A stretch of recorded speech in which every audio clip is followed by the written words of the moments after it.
భద్రాద్రి కొత్తగూడెం జిల్లా అశ్వారావుపేట మండలం పెదవాగు ప్రాజెక్టు భూములు అన్యాక్రాంతమవుతున్నాయంటూ రైతులు ఆందోళన చేపట్టారు.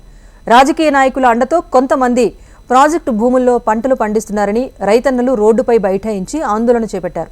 వెంటనే అధికారులు చర్యలు తీసుకుని అన్యాక్రాంతమవుతున్న భూముల్ని స్వాధీనం చేసుకోవాలని కోరారు. అలాగే ఇటీవల కురిసిన వర్షాలకు ప్రాజెక్టు ధ్వంసమైందని వెంటనే ప్రాజెక్టు మరమ్మతులు చేపట్టాలని కోరారు.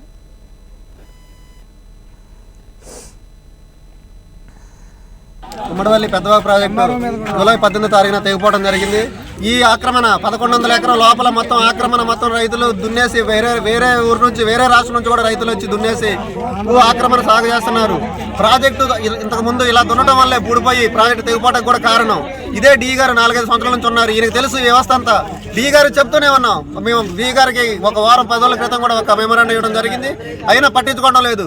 ఎన్నిసార్లు చెప్పినా ఈ డి గారికి నిమ్మక నీరెత్తినట్టు ఉండడం. ఈ డి గారు ఏ గారు కరెక్ట్గా తీసుకుని ఉంటే ప్రాజెక్టు ఆక్రమణ జరగదు, అలా దున్నరు, ఈ నష్టం జరగదు.